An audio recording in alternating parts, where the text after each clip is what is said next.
RS brothers లో ఆషాఢం KG sale మళ్ళీ మొదలైంది. మరెన్నో క్రేజీ ఆఫర్స్ ఖైదీ చేయండి ఆర్ఎస్ బ్రదర్స్.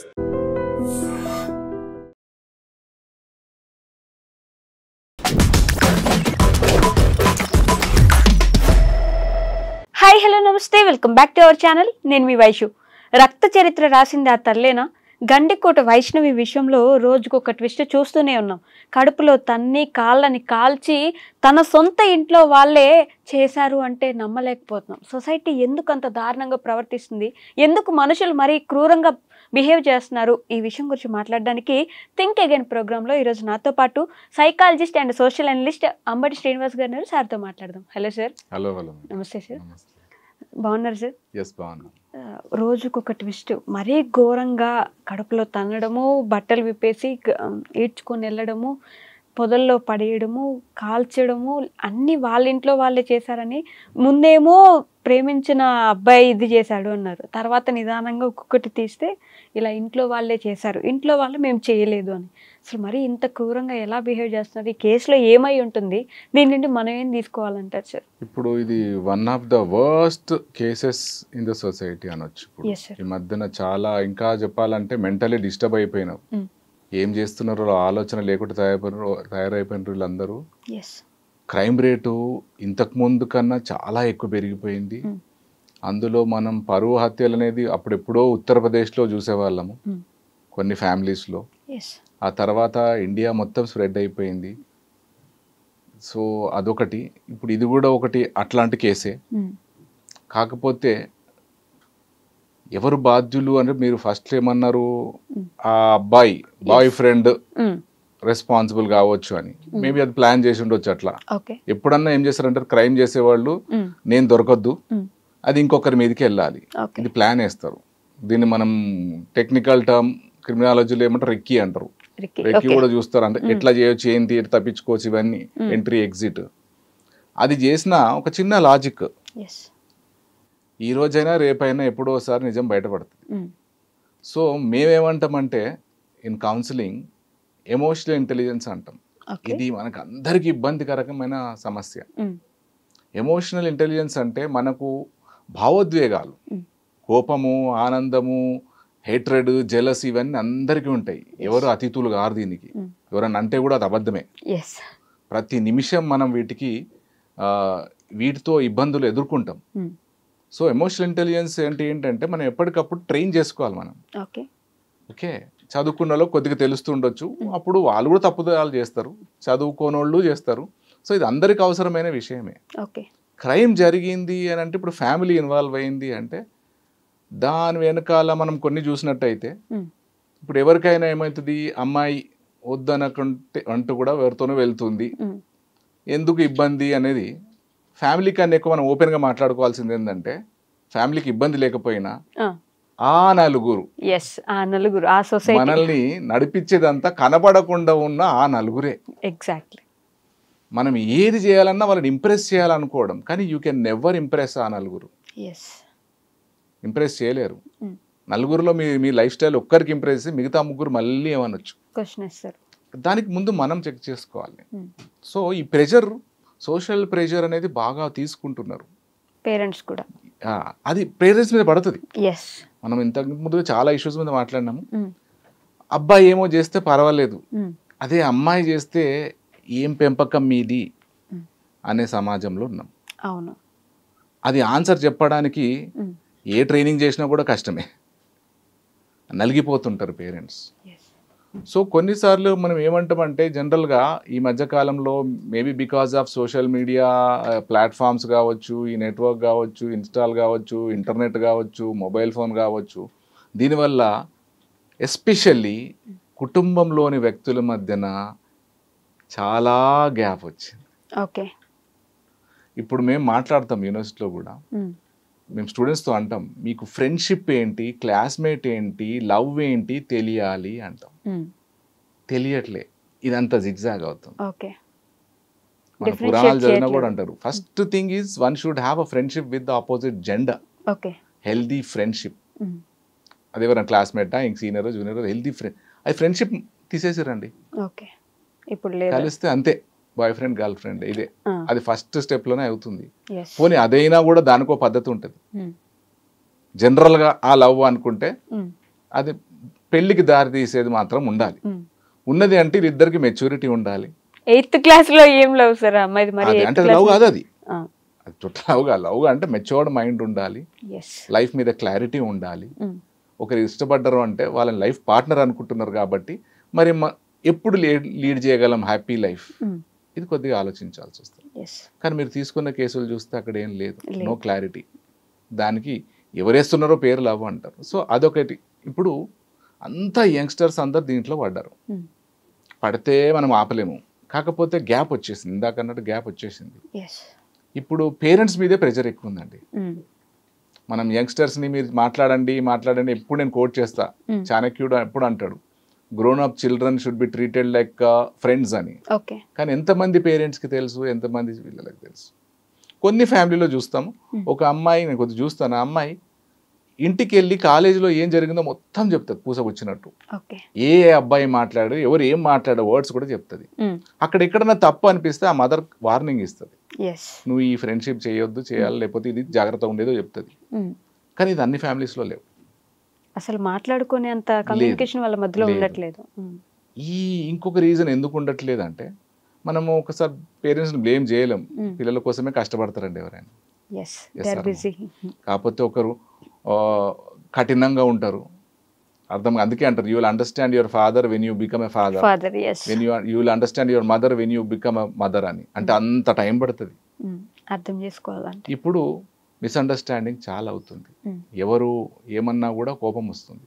ఈ అడిక్షన్ వల్ల, ఈ ఫోన్ రేడియేషన్ అడిక్షన్ వల్ల మంచి చెప్పినా ఏది చెప్పినా వాళ్ళ మీద కోపాలు వస్తున్నాయి. అటాక్స్, మీరు కొన్ని కేసెస్ తీసుకుంటే పేరెంట్స్ని అటాక్ చేస్తున్నారు. ఫోన్ వాడొద్దంటే సూసైడ్ అయింది, ఫోన్ వాడొద్దంటే కొట్టడం, ఇంకోళ్ళతో మాట్లాడొద్దు అంటే మాట్లాడనివ్వాలి, కాకపోతే తెలియాలి వీళ్ళకి. హెల్దీ వెస్టర్న్ కంట్రీస్లో అబ్బాయి అమ్మాయి ఫ్రెండ్షిప్ ఉండాలంటారు, అది మనల్ని తప్పర్థం చేసుకుంటారు. ఎందుకంటే man psychology is different, women psychology is different. ఎందుకంటే రేపు పొద్దున మీరు మ్యారేజ్ ఏజ్కి వచ్చినప్పటికీ అప్పుడు మీకు తెలియాలి ఎట్లుంటారు ఆపోజిట్ జెండర్. నేను చాలా షోలో కూడా చెప్పినాను, 4 కజిన్స్ అన్నదమ్ముల మధ్య పెరిగిన అమ్మాయి సొసైటీలో స్ట్రాంగ్ ఉంటుంది. ఒక్కతే అమ్మాయి ఉండి చాలా కట్టుబాట్లతో పెంచిన అమ్మాయి చిన్న దానికి కూడా బలైపోతుంది. సో సొసైటీలో ఇది ఉండాలి. సో పేరెంట్స్ రోల్ ఉంది, యంగ్స్టర్స్ రోల్ కూడా ఉంది. సరే ఏం చేసినా కూడా డిస్కస్ చేస్తే బెటర్. ఇక్కడ మనం చూసినట్టయితే ఒకటి ఏమనిపిస్తుంది అంటే, ఆ అమ్మాయి వినట్లేదు, మాటి మాటికి ఆ అబ్బాయిని కలవడానికి వెళ్తుంది, దానివల్ల పరువు పోతుంది, ఇంతే. చంపేస్తారా సార్? అంటే అమ్మాయి వినట్లేదు, ఓకే, అంత మాత్రానికి చంపేసే స్టేజ్కి వెళ్ళిపోతావా? నీ ఇంటి కూతురు, నీకు చెల్లవుతుంది. రైట్. ఇక్కడ ఇది 1 minute జరిగింది కాదు, ఇది చాలా రోజులుగా జరుగుతున్నది కావచ్చు. ఒకరిని మనం మాట అనాలంటే టైం పడుతుంది, కొద్ది ట్రైన్ వాళ్ళకి కొట్టాలంటే టైం పడుతుంది. మర్డర్ అంటే మరి ఈ మధ్యన మర్డర్ అంటే మామూలు అయిపోయింది, బాటిల్ తీసి మనిషి మీద పడేసినట్టే ఉంది, ఆలోచించట్లేదు. అంటే ఇక్కడ ఇంకోటి పేరెంట్స్ కూడా ప్రెషర్లో పడ్డారని అనుకోవచ్చు. పేరెంట్స్ కదా, చాలా లైఫ్ చూసిన వాళ్ళు కదా. సరే అమ్మాయి తప్పు చేసింది, నువ్వు చెప్పకపోతే ఎట్లా? చెప్పలేనంటారు. మేము కూడా కొంతమంది పేరెంట్స్ మాట్లాడతారు, నేను చెప్పలేనంటే కష్టం, వాళ్ళు చేసే పిచ్చి పని వల్ల చెప్పలేము, కోపం వస్తుంది అంటారు. కానీ నీ పిల్లలు కాబట్టి చెప్పాలి, ఖచ్చితంగా చెప్పాలి. 10 సార్లు చెప్పాలి, 100 సార్లు చెప్పచ్చు. Good things can be repeated n number of times. చెప్తుంటే ఆలోచన, నీ కోసమే, మేము ఏమీ అనట్లేదు, కానీ జాగ్రత్తగా ఉండాలి, ఎక్కడికి వెళ్తున్నావు, ఏం చేస్తున్నావు, వాళ్ళు ఎవరు అనేది చెప్పాలి. అక్కడ గ్యాప్ వచ్చినట్టు కనబడుతుంది. ఆ గ్యాప్ రావడంతో ఎదురు కూడా పడతారు వీళ్ళు కూడా. ఈ రిలేషన్స్లో ఉన్నవాళ్ళు ఎవరు లెక్క చేయరు. అది మనం ఈ మర్డర్ దాకా వెళ్ళింది అంటే చంపేస్తారా అన్నదానికి కారణము ఒక్క నిమిషంలో జరిగింది కాదు. ఇది చాలా రోజులుగా జరుగుతుండాలి. ఇంట్లో ఘర్షణ జరుగుతూనే ఉండాలి, ఇంట్లో కొట్లాటలు కూడా అయి ఉండాలి, ఇంట్లో కొట్టుకొని కూడా ఉండొచ్చు. కొడితే ఏమవుతుందంటే ఇంకా మొండి అవుతారు. కరెక్ట్. తను ఏం చేస్తారు అని పోయి ఉండొచ్చు. ఏం చేస్తారా, ఏదో మన పరువు పోతుంది అన్నప్పుడు. నేను కొన్ని అంతకుముందు ఒక కేసు చూసా, ఒక అమ్మాయిది ఇట్లనే వేరే అఫైర్ ఉంటే ఆ అమ్మాయి తండ్రిని సొంత తమ్ముడు వీళ్ళందరూ కూడా బాయ్కాట్ చేశారండి. నాతో వచ్చి చెప్పుకున్నాడు. ఛీ నీ అమ్మాయి ఎక్కడో పోయింది అని. ఆల్రెడీ ప్రెషర్లో ఉన్నాడు ఆయన. అంటే ఎంత ప్రెషర్ ఉంటుంది. అందరు మాట్లాడట్లేదు అని అన్నాడు.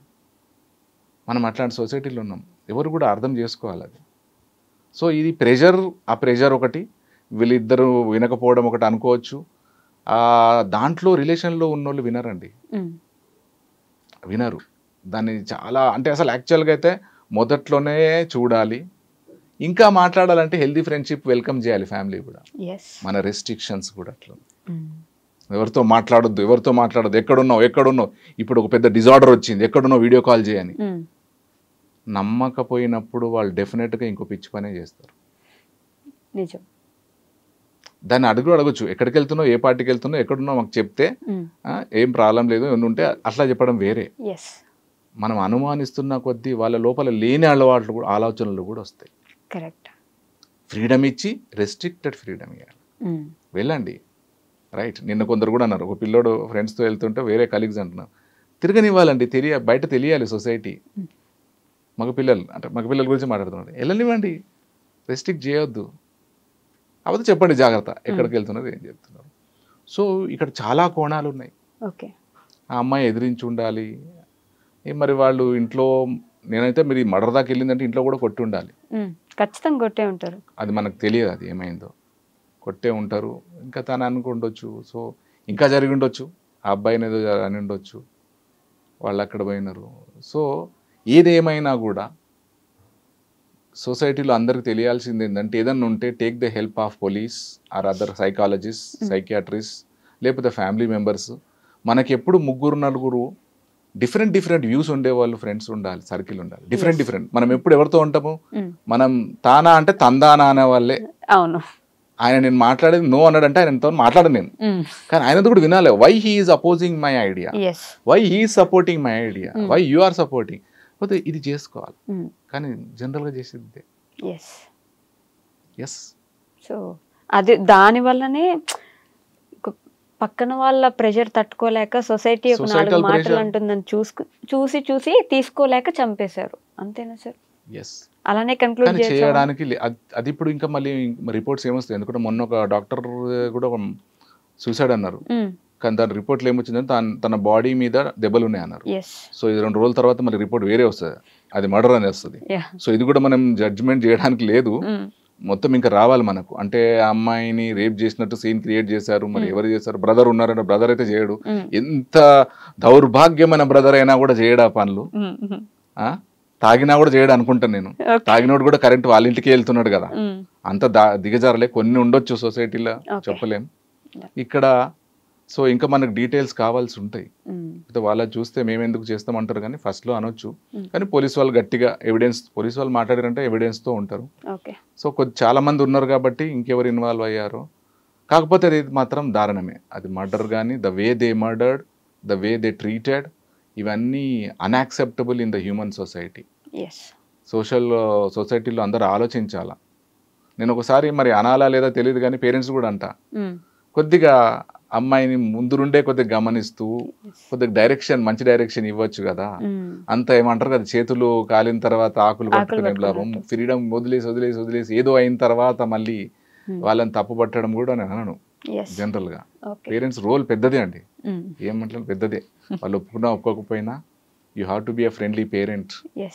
కొన్ని చేస్తారండి, మీరు ఎంత చేసినా కూడా పిల్లలు మనకు ఏదో ఒకటి చేస్తూనే ఉంటారు, మీరు ఎంత చేసినా. బట్ చూసుకుంటూ ఉండాలి, మీరు దగ్గర చూస్తూ ఉండాలి. ఫ్రెండ్లీగా ఉంటే ఏమవుతుందంటే వాళ్ళు మాట్లాడతారు, ఇక మా అబ్బాయి ఇష్టమో మరి పెళ్ళి అంటారో, మరి పెళ్ళి అన్నప్పుడు వీళ్ళు మాట్లాడవచ్చు, మరి జాబ్ చేస్తున్నాడా, మళ్ళీ కమ్యూనిటీయా, ఏవో వస్తాయి కొన్ని. కానీ బాగా డబ్బు వచ్చిన తర్వాత ఎవరు కమ్యూనిటీ చూడట్లేదు, మీరు చూస్తారా? పార్టీ ఎక్కడో మంచి హోటల్లో ఉంది వెళ్తారు అంతే. మిడిల్ క్లాస్ వాళ్ళకే ఈ కమ్యూనిటీ గొడవలు. That's my opinion. Yes or no? ఏ కులము ఆ కులము అని అడుగుతున్నారు, కానీ హై క్లాస్ అంటే చెప్పకూడదు నేను, హై క్లాస్లో చూడండి ఎట్లున్నాయి, రకరకాల కమ్యూనిటీస్ పెళ్ళి అయిపోయినాయి. సో కొద్దిగా తెలుసుకోవాలి, వీళ్ళని కూడా మరి వీలైతే ఆలోచించాలా, మాట్లాడాలా, ఫ్లెక్సిబుల్ కావాల్సిన అవసరం ఉంది పేరెంట్స్ కూడా. Okay sir, thank you.